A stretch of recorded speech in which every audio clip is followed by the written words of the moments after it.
Space, the final frontier. These are the voyages of the starship Dakota, her 5-year mission to explore strange new worlds, to seek out new life, new civilizations, and to continue to boldly go where no one has gone before.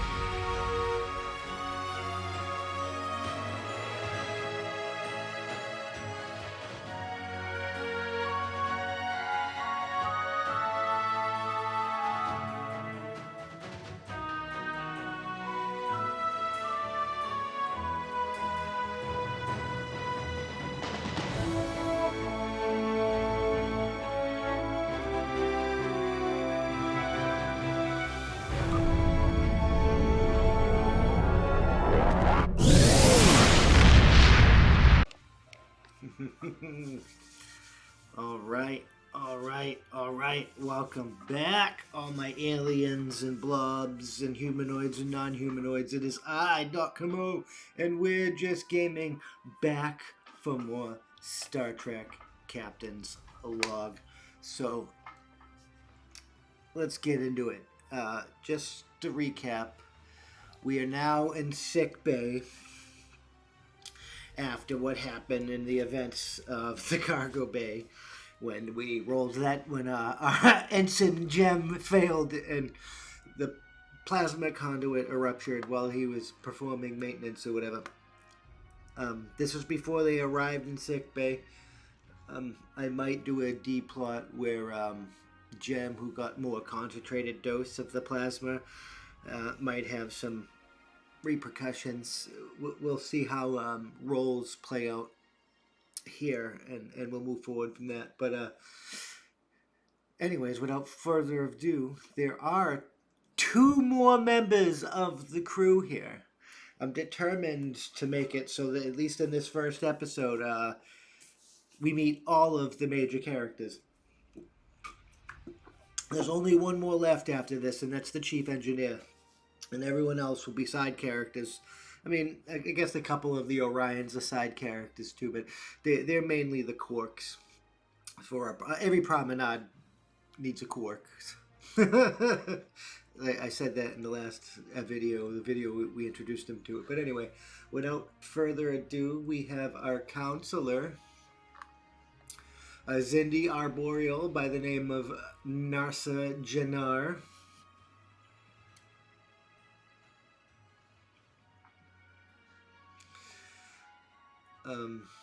He is Control 11, Fitness 9, Presence 8, Daring 7, Insight 11, Reason 10. We'll fill in his Command, Con, Security, and Engineering as he does roles.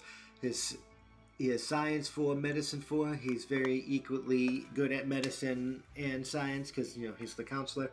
And because he's arboreal and they like to be in like forested areas and stuff, and they're very like lethargic and stuff, you must walk barefoot in the dirt to really understand the world is his his first value. And Xindi arboreal, covered in hair and with distinctive ridges on their nose and cheekbones. Their arboreals are evolved from creatures like that of the earth sloth. They possess sharp claws and have slightly longer arms than the average humanoid. With a naturally calm, rational mind, they do not panic or stress easily, though they do fear large bodies of water. Their dark eyes allow them to see easier in low-light conditions compared to other humanoids. That is our counselor. And then we have our doctor, a Denobulin, another legacy character offspring. This one I created myself, Anara Phlox.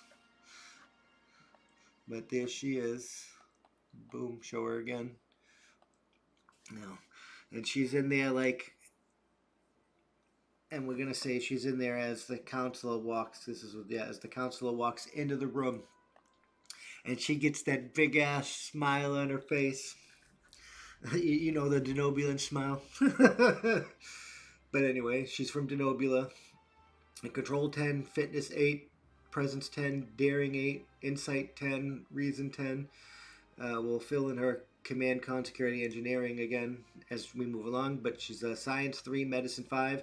You find medicine in the strangest places because, like her, she likes to use random animals for medicine, which is going to get to what's going on here in the scene in a second. But she's Denobulan. Gregarious, inquisitive people allied with humanity since the 2130s, often at ease encountering new cultures and collaborating with large social groups. Robust physiology similar to humans in appearance with facial ridges. I don't think that does an adequate job explaining the Denobulans, but I mean, it is what it is. We all know who the Denobulans are.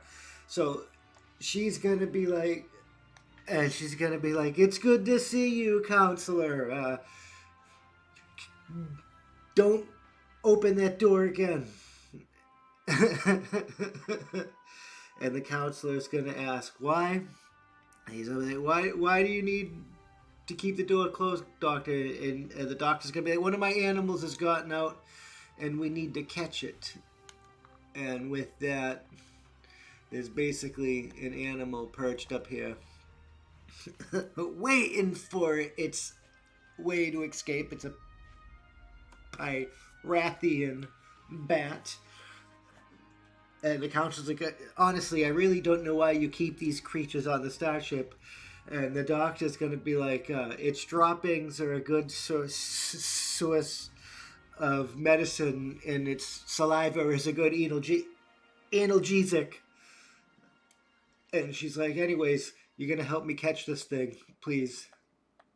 And she's going to do a roll here to see if she can convince him. So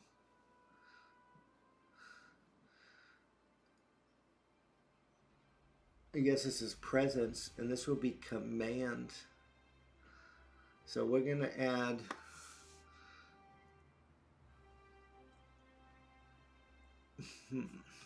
how do we do this again? Let's go to PDF viewer. Oh, no, I don't want to turn that on. I want to open the PDF. I believe there's certain numbers we have to attach to this. So creation and play. When attempting a task, you may assign a rating to a blank discipline, giving it one of the following ratings: 3, 2, 2, or 1. Each of those ratings may only be used once. And the 1 is going into definitely security, but we're not there yet. So we're actually...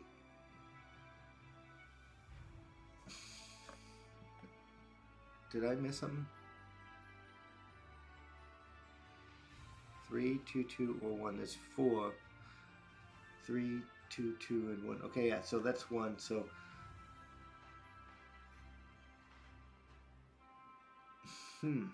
let's do this. I'm gonna roll a d6, right? Let's go to the rolls. I'm gonna roll a d6, and that d6 will determine whether it's a 1, a 2, or a 3. No, because I want the 1 to be in security, so it's 2 or a 3. We're going to put the 3 here. It just makes sense. She's better at command. I'm going to add a focus here. Bedside manner.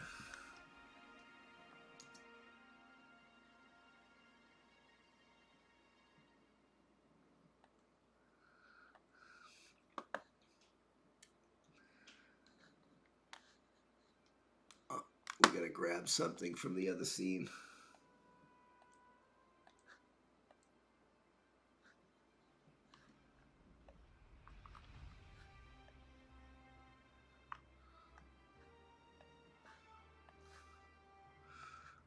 I'm gonna keep track of that, or I'm gonna forget that we have that stuff, you know.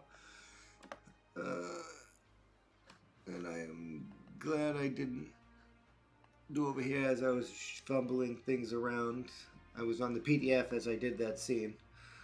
But let's get the tracker going here because we do have one momentum. But she does have the focus to be used here. She's using her bedside manner to politely ask for help.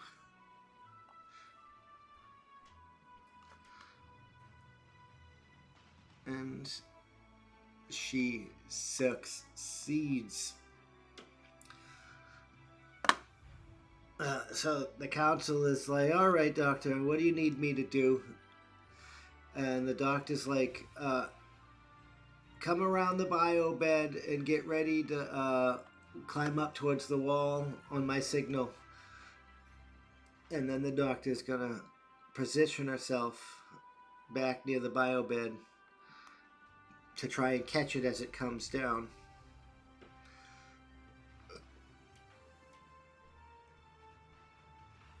So he's going to use his arboreal nature to climb up.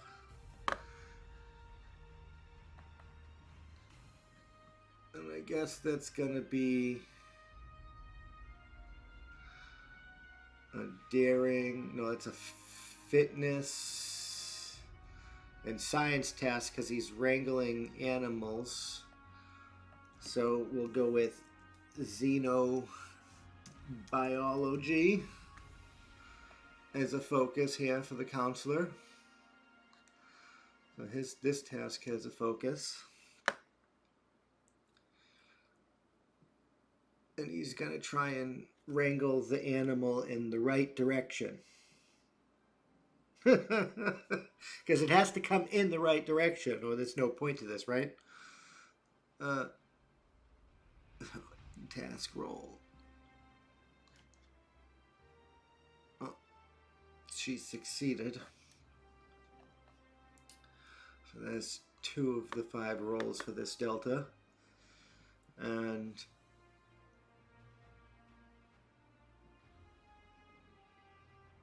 the bat is going to come towards the doctor, screeching. I'm not good at that. That type of like bat screech. And then the doctor is going to try and catch the animal. And we're going to add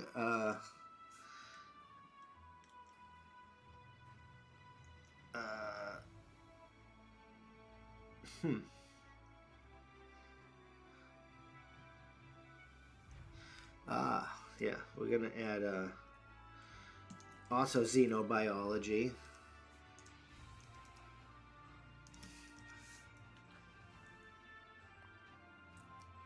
Because she studies the animals just like her father did or grandfather did. And she's going to do a fitness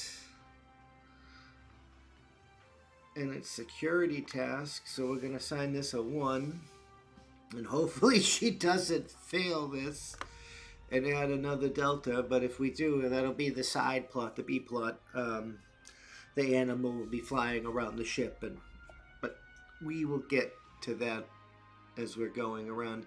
And she's going to try and catch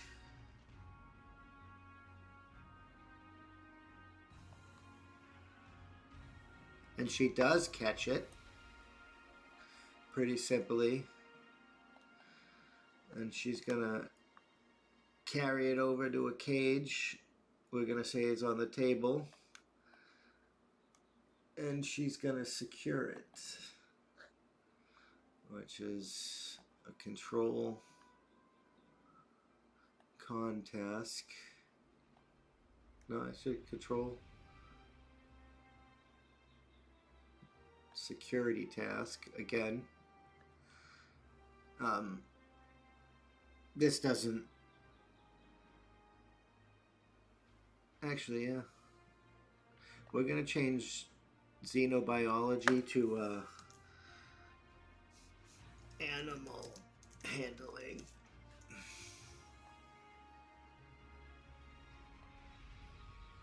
And we're going to add xenobiology this time. As animal handling is catching, xenobiology is study, which would be securing them in, like, you know, lab containers and such.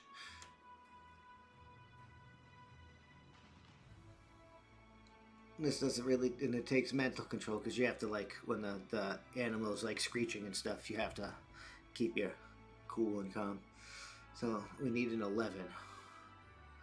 And we'll use that momentum to re-roll dice if we need be. Unless, no. If we generate threat, we can use the momentum to cancel threat.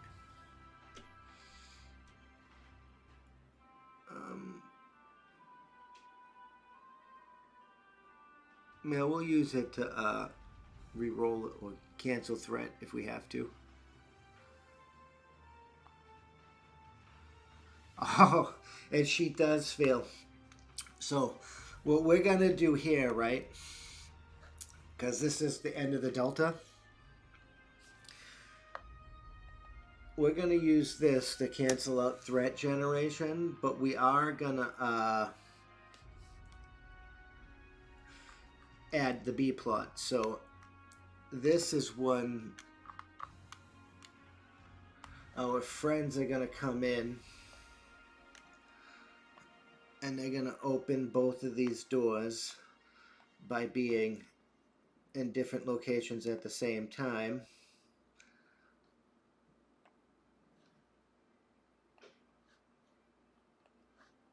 Open both of these doors. And the Pyrathian Bat just goes, "Cree! Cree!" And that is going to be just as the other two pieces of Ari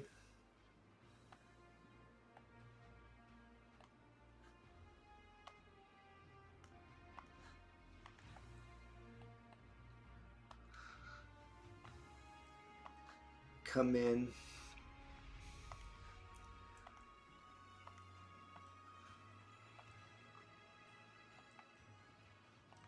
with O'Brien.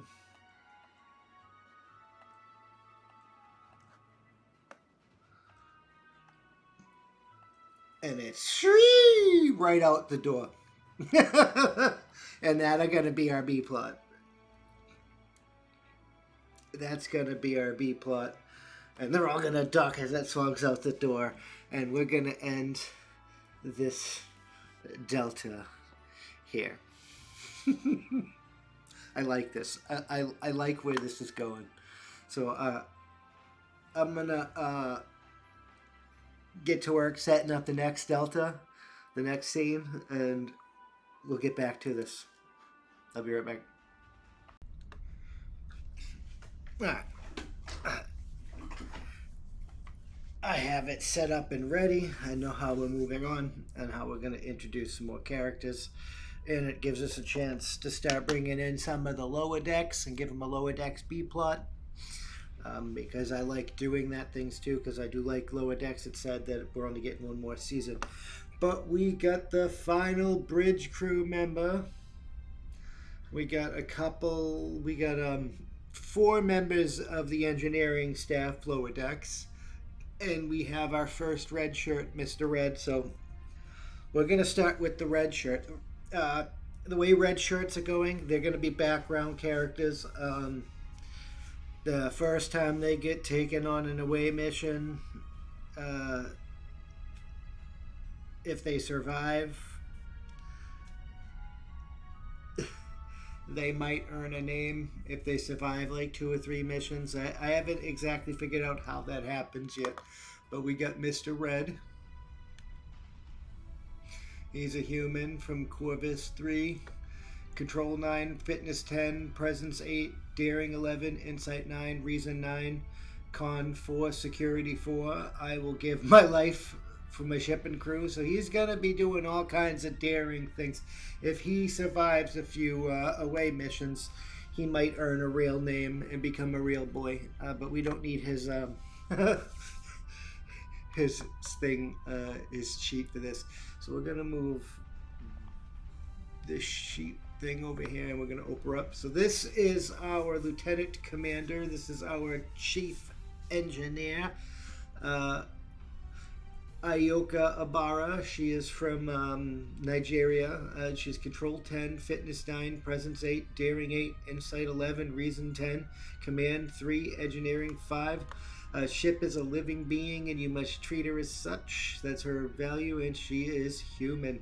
And she's an older woman, probably in her late 40s, maybe early 50s. She's an older woman, getting up there in her age. Hopefully she stays with us for a while longer yet before she decides to move on. But here's what she looks like. And now we got some of the members of the lower decks team. We got Dresden Trog.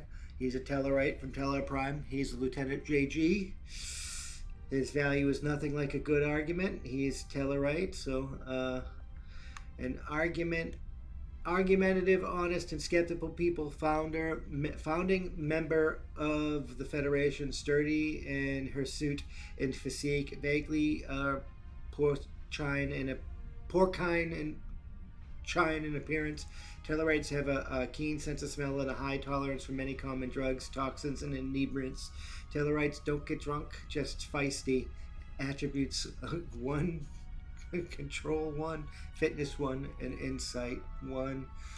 Control 10, Fitness 8, Presence 10, Daring 8, Insight 10, Reason 10, Con 3, Engineering 5. And this is what Trog looks like.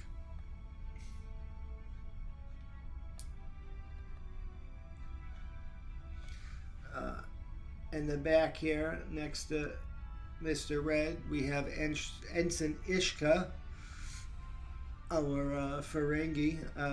She's from Ferenginar, of course. So Control 10, Fitness 7, Presence 9, Daring 10, Insight 10, Reason 10, Command 4, Engineering 4. The great material continuum provides for all our needs.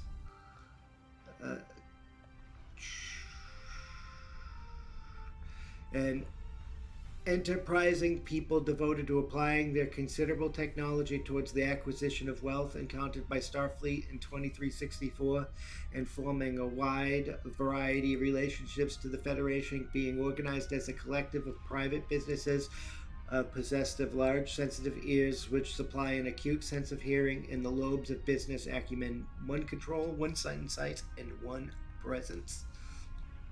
So before we read the other two, we'll move them over here.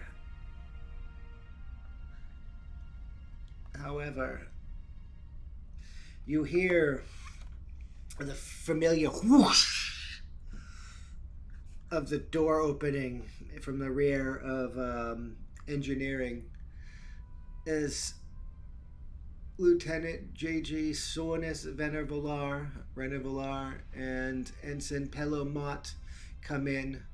But behind them, before the door closes, you hear a whoosh. It causes them to duck down. And the bat, which will hence be named Nibbles by the lower decks crew moving forward as they try and catch this thing, it's gonna fly by Ayoka up, and away, right? So it's gonna be on. And Ayoka Barra's gonna be like, "What the?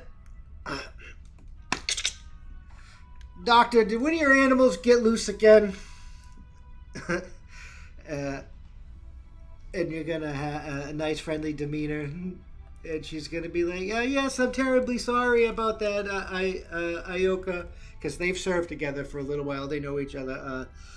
Me and the counselor tried to restrain it, but patients came in and it got out the door. I'm busy treating Ensign Jem and Lieutenant O'Brien and the Drevna sisters for a little bit of exposure to plasma gas. Nothing Nothing serious. They'll be back to work here in a few seconds. But can you spare some officers to help catch Nibbles for me? She's her saliva is very just she's very important to my medicine. And Ioka's gonna be like, all right, Anara, I got it. And she's gonna be like, oh damn it, I gotta go to the damn meeting, the senior officer meeting in the Dresden Trog. You got engineering is yours. You three. And she points to Ishka, Sornavrena, Valar, and Pelomot. And she's going to be like, you guys, catch that thing and bring it back to the doctor. And with that, she's going to do a roll before we introduce our next couple of characters.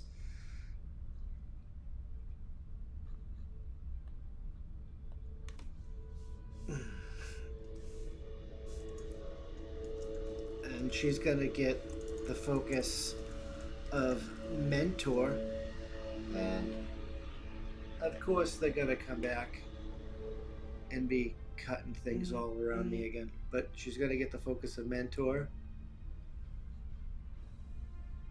And she's going to... Actually, no, she's going to get the focus of delegation.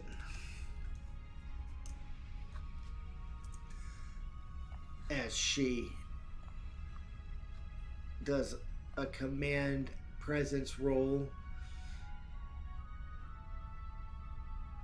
She needs an 11, but to see if she can successfully order them, or if maybe they slack off. We'll see how that works moving forward. Or we can even bank a bank a delta on. We could succeed at cost and bank a delta on with threat. We'll probably end up banking a delta if she fails, but let's see. Yeah, so we're banking an extra delta, but we're gonna bank an extra delta in Act 2.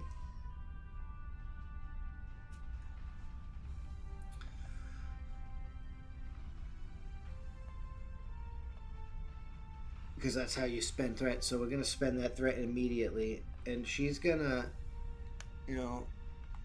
head off to go do her meeting, right? And Trog's going to be like, you heard the woman. Mr. Red on the console. And Mr. Red's going to step forward to the console as he steps over to do her job. And we got Sornis Rena Volar, who is a Bodian Lieutenant JG from Bodius 8. Control 8, Fitness 10, Presence 10, Daring 8, Insight 10, Reason 10, Security 4, Engineering 4. Always trying to make sense of it. Bodians. Bodians have slightly better hearing and vision, giving them a -1 difficulty to survival rolls involving these senses. The skin pigmentation protects versus high levels of ultraviolet radiation. They are also able to adjust their core temperature via unconscious control and are therefore more comfortable in colder climates. Another trait is their ability to safely metabolize ozone. Average lifespan 180 years. And the males and females do have different pluses here. So for the female, because she's female, it's dating. It should be daring. Daring, insight, and reason. And we have Ensign Pelomot Bolian. Control 10, Fitness 8, Presence 10, Daring 7, Insight 11, Reason 10, Security 3, Engineering 5. Being born near the warp core gives me luck.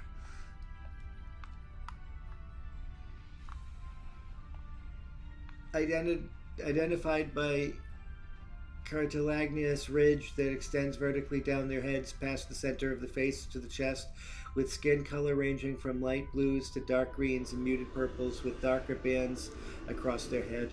They are predominantly bald, Though some females are known to have hair, Bolians are an understanding, hospitable species, often forward-facing in their duties in customer relations or diplomatic services. Control 1, Insight 1, Presence 1. And with Drog's first orders of You Heard the Woman, he is going to add 2 to his command, and he's going to do a command presence roll with the focus of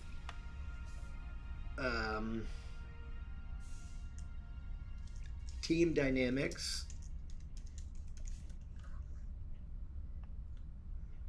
And he's, like he said, he was like, get to work, guys. Get it done. And he's going to pick up a momentum for that. Let's grab this momentum.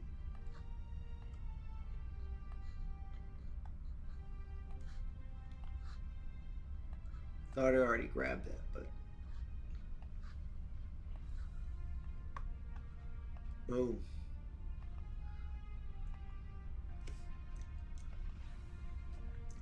I bank that momentum. So that's 2 rolls.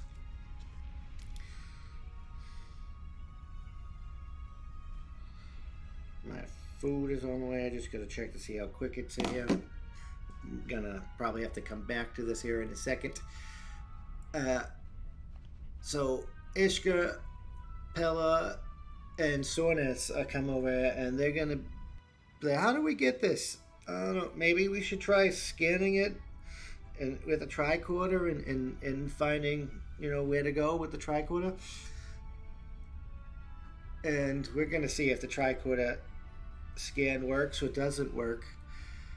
However, Ishka's like, we should probably start with looking up its species information in the database, because we can't bug the doctor who was with patients and then going to the senior staff meeting.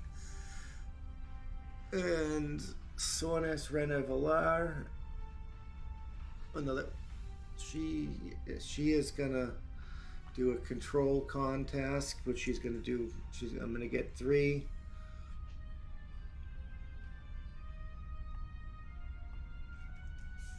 And we're gonna do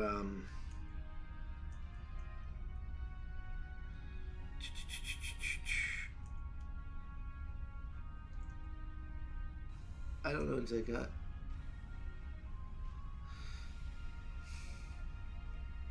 What's a good database? Oh, we could just do walking database.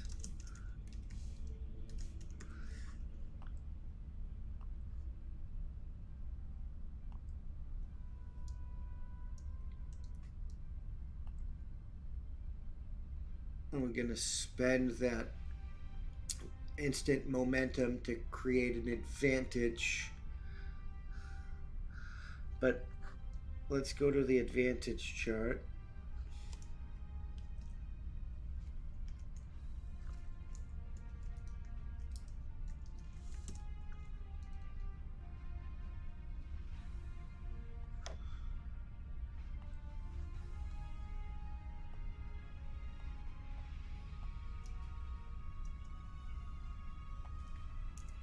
I spent that all kinds of wrong.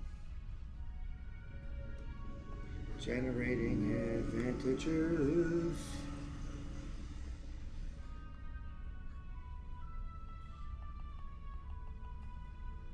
Where's the list? 268.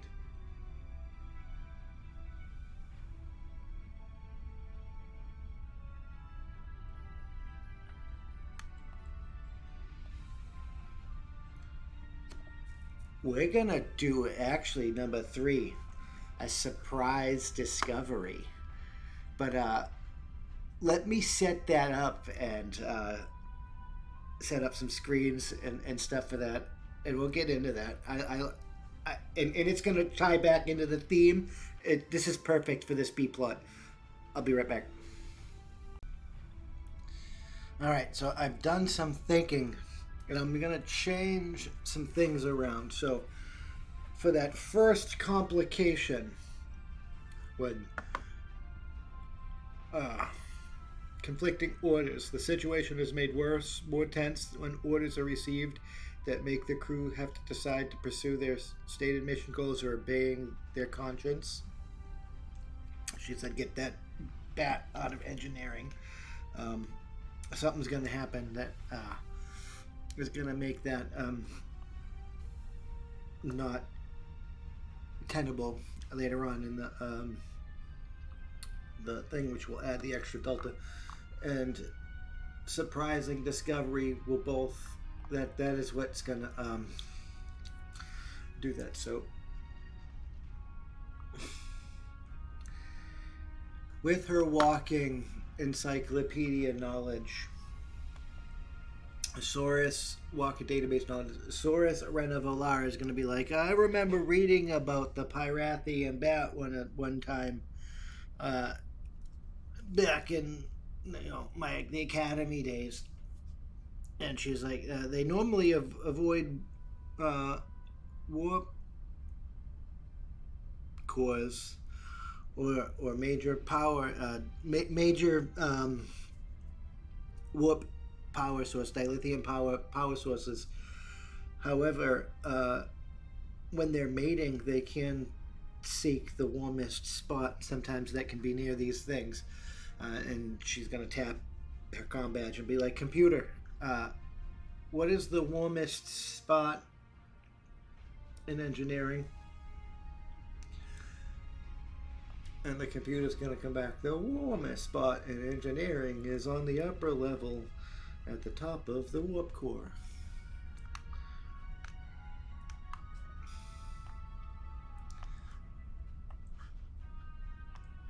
So with that, we're going to turn dynamic lighting off. We're going to go to the lower level.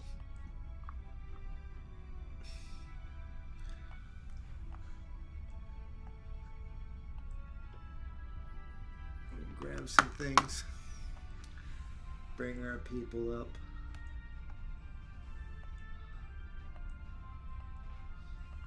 bring our tracker up,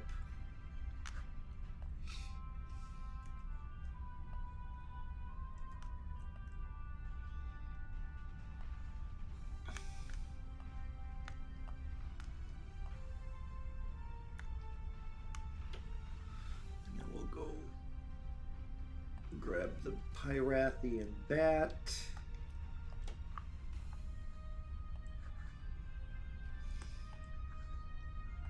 Go to our upper level.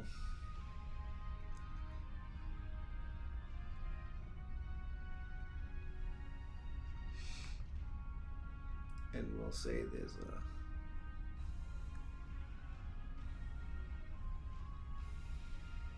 conduit that runs, makes this area the warmest spot that the computer says, right?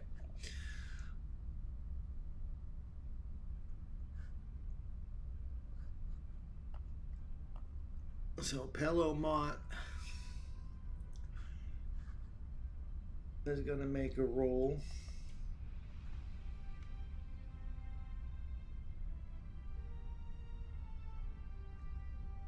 And it's going to be an insight science roll. We're going to give him 3. Tricorder operations. And he's going to have the insight of trying to track this thing.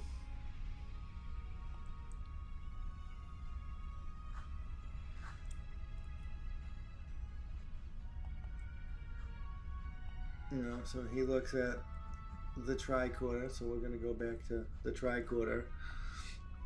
And instead, it has a picture of the bat, and it's showing directions to where he can go.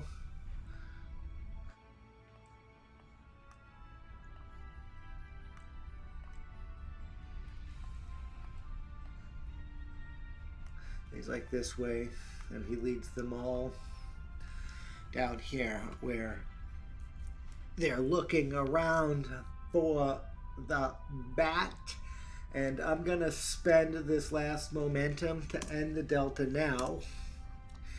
And Ishkar is going to notice that Nibbles has began building a nest in that little nook that we were talking about. And that's where we're going to end this one. As always, I'm Doc Camo. We're just gaming. We'll see you in the next one. Yeah, well, before we go that, let's head back. Now they have the conflicting choice. They have to decide whether or not they're gonna, in the next lower deck scene, which will probably be a couple scenes from now, I don't know, because this is the B plot, but the next lower deck, they're gonna have to decide whether or not to move it or not move it. They'll talk to the doctor. We'll figure that out. But now, as always, I'm Doc Camo. We're just gaming, and we'll see you in the next one. Peace.